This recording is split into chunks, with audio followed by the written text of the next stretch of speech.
Изге китаптан алынган тарих.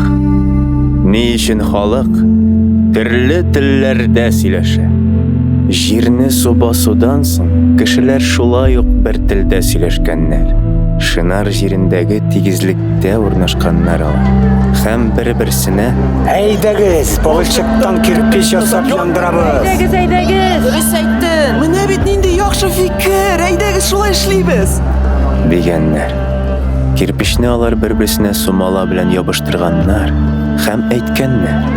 Былай эшлик. Даныбыз чыгып, бу җир йөзендә эссез югалмасын өчен башы күкләргә тиярләй бөек манара төзибез. Аннары Аллаһы кешеләр төзегән шәһәр белән манараны күреп, былай дигән. Бу халык бердәм һәм уйлаган эшләреннән туктамаячаклар.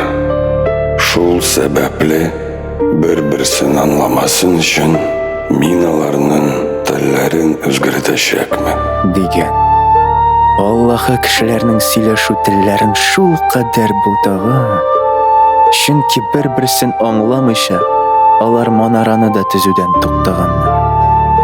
Шулай итеп Аллаһы бөтен җир йөзенә кешеләрне тараткан. Шуңа күрә халыклар төрле телләрдә сөйләшә хәзер. Ә ул шәһәр Вавилон дип атала. Бу Буталу дигәнне аңлата.